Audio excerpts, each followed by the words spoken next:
અમદાવાદના ચાંદલોડિયા ખાતે સાબરમતી વિધાનસભાના બૂથ કાર્યકર્તા સાથે મુખ્યમંત્રી ભૂપેન્દ્ર પટેલે કર્યો સંવાદ। મારું બૂથ સશક્ત બૂથ અંતર્ગત મુખ્યમંત્રીએ કાર્યકર્તાઓને માર્ગદર્શન આપ્યું।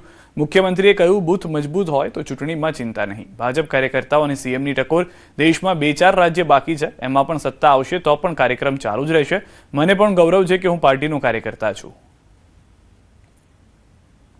અને બૂથ મજબૂત તો બધા બૂથ તમારા પોતપોતાના બૂથ મજબૂત કરી દો તમે, તો કોઈ દિવસ ક્યારેય ઇલેક્શનમાં આપણે દોડધામ થાય નહીં અને પાર્ટી તરીકે આપણા તો કાર્યક્રમો ચાલુ જ રહેવાના। પીએમ ઈ બસ સેવા યોજના અંતર્ગત વડોદરા શહેર માટે કુલ 250 એસી ઇલેક્ટ્રિક બસો મંજૂર કરવામાં આવી છે, જે અંતર્ગત પ્રથમ તબક્કામાં 30 ઈ બસો વડોદરા આવી પહોંચી છે અને આજે તેનો ટ્રાયલ રન પણ લેવામાં આવ્યો હતો। કોર્પોરેશન દ્વારા આગામી 29 જૂનના રોજ જીએસએફસી યુનિવર્સિટી ખાતે હાઈ સ્પીડ રેલ કોરિડોર વિષય પર એક પેનલ ચર્ચાનું આયોજન કરવામાં આવ્યું છે। આ કાર્યક્રમમાં રાજ્યના મુખ્યમંત્રી ભૂપેન્દ્ર પટેલ સહિતના મહાનુભાવો ઉપસ્થિત રહેશે અને મુખ્યમંત્રીના હસ્તે જ આ પીએમ ઈ બસ સેવાનો વિધિવત પ્રારંભ કરાવવામાં આવશે। પ્રાથમિક તબક્કે આ બસોના રૂટ પણ નક્કી કરી લેવાયા છે, જે નીચે મુજબ છે। લોકોને આ સુવિધા કઈ રીતે સારી રીતે મળી શકે, આ ઉપરાંત દરેક રૂટ પર ડ્રાઈવરો કઈ રીતે ચલાવી શકે તે માટેનો આ ટ્રાયલ રન છે। આની રેન્જ અમે નિર્ધારિત કરીશું, રીજનરેશનમાં કેટલું જનરેટ થાય છે અને રેન્જ એની ફાઇનલ કેટલી આવે છે, જેથી અમે ફાઇનલ રૂટ સેટ કરી શકીએ તે માટે આજે ટ્રાયલ રન લેવામાં આવ્યું।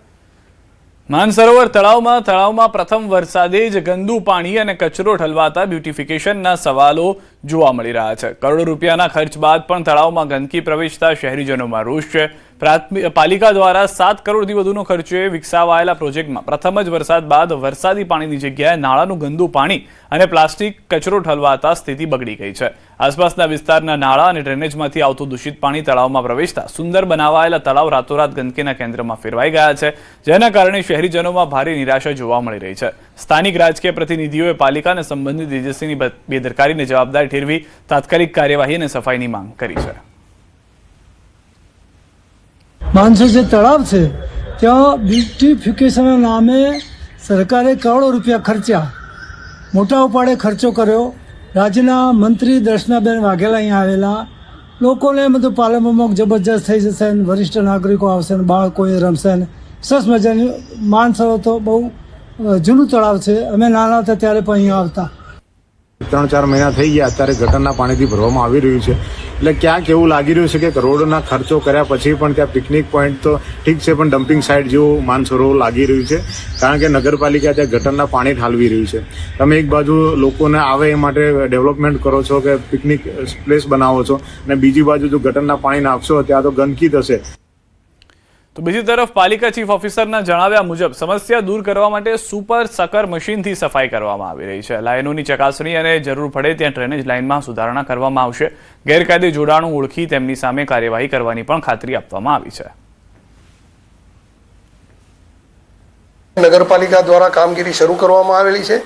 આ ફરિયાદનો નિકાલ કરવા માટે નગરપાલિકા દ્વારા સુપર શકર મશીન બોલાવી અને ગઈકાલથી કામગીરી શરૂ કરેલી છે। આજ રોજ જરૂર પડે લાઇનમાં પંચર કરી અને ફરિયાદનો નિકાલ કરવામાં આવશે અને જે ઈસમોએ ગેરકાયદેસર રીતે કનેક્શન જોડી દીધેલા છે નગરપાલિકાની ડ્રેનેજ લાઇનમાં તે કાપી અને તે લોકો ઉપર દંડાત્મક કાર્યવાહી પણ કરવામાં આવશે।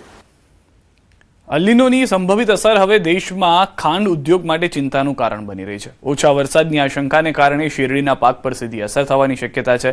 જો કે સ્થાનિક બજારમાં પૂરતો જથ્થો ઉપલબ્ધ રહે તે માટે કેન્દ્ર સરકારે ખાંડની નિકાસ પર 30 સપ્ટેમ્બર 2026 સુધી પ્રતિબંધ મૂક્યો છે।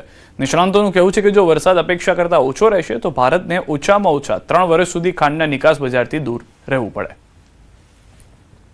એને જોઈને કઈ બહુ મોટી અસરો ભારતની અંદર જે અત્યારે પરિસ્થિતિઓ દેખાઈ રહી છે, ખાંડનું ઉત્પાદન પોતાના વપરાશ માટે ચાલી રહે એટલું તો ઉત્પાદન થવાનું જ છે, પણ આપણે એક્સપોર્ટમાં જઈ શકીએ એમ નથી અને સરકારે અલ નીનોની અસરને જોઈને એક્સપોર્ટ બંધ કરી દીધું છે અને એને લઈને ભારતની અંદર જે સ્ટોક છે એ સ્ટોકને કંટ્રોલ કરવાની કોશિશ સરકાર કરી રહી છે।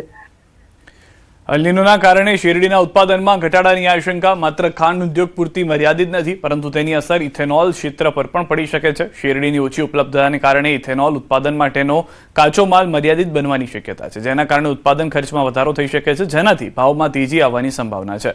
જોકે સરકારે આગોતરું આયોજન કરતા ભાવ વધારાની શક્યતા ઓછી છે. વરસાદ ઓછો થાય કોઈ રાજ્યમાં અને એને લઈને પેડી પર કે મકાઈ પર અસર થાય તો એને લઈને થોડીક તકલીફો ઊભી થાય તો કદાચ એમાં પુરવઠામાં થોડીક માંગમાં ઘટાડો થાય, એટલે પુરવઠામાં ઘટાડો થાય એની જે માંગ વધે. અને જે રીતે સરકાર ફ્લેક્સ ફ્યુલને જે પ્રોત્સાહન આપી રહી છે એ ફ્લેક્સ ફ્યુલને લીધે ઇથેનોલની માંગમાં વધારો થાય તો થોડાક ભાવો ઇથેનોલના વધવાના ચાન્સીસો છે. અને એ સીધી અસર કોઈ ભારતના કોઈ કન્ઝ્યુમર પર પડે એવી નથી, પણ એ જે કંઈ બી અસરો પડશે એ ઓઇલ કંપનીઓ જે છે, અત્યારે ઓઇલ કંપનીઓ અમારી પાસે 61 રૂપિયામાં જે ઇથેનોલ ખરીદે છે એની જગ્યાએ કદાચ એમને થોડોક વધારે ભાવો આપીને ખરીદવો પડે, એટલે બંધ કરીને સરકારે આગોતરું આયોજન કરી લીધું છે. એટલે મને નથી લાગતું કે સરકાર આમાં કંઈક એવું વિચાર કરે કે ભાઈ ભાવો વધે. પણ જે રીતે ડોમેસ્ટિક ભાવો અત્યારે 4000ની આસપાસ જે ચાલી રહ્યા છે એની સળંગ જ ભાવો રહેશે. કદાચ 1-2 રૂપિયા આગળ પાછળ થાય, બાકી લાંબુ કંઈ આમાં ભાવ વધારો થાય એવું કંઈ દેખાતું નથી. મહેસાણાથી સમાચાર. મારામારીનો વિડીયો વાયરલ થયો છે. રેલવે સ્ટેશન પર ટિકિટ ચેકિંગ બાબતે મારામારી થઈ છે. મહિલા ટીટી અને મુસાફર મહિલા વચ્ચે મારામારી થઈ. ગત રોજ બની હતી આ ઘટના. સમગ્ર ઘટના વિડીયો સોશિયલ મીડિયામાં વાયરલ થયો છે. બે મહિલાઓ વચ્ચેની માથાકૂટ જે છે તે જોવા મળી રહી છે. ત્યારબાદ મારામારી સુધી આ વાત પહોંચી ગઈ હતી. મહિલા ટીટી અને મુસાફર વચ્ચે જે માથાકૂટ થઈ હતી, જે વિડીયો હાલમાં સોશિયલ મીડિયામાં પણ વાયરલ થઈ રહ્યો છે. સમગ્ર ઘટનાને લઈને તપાસના પણ આદેશ આપવામાં આવ્યા હોવાનું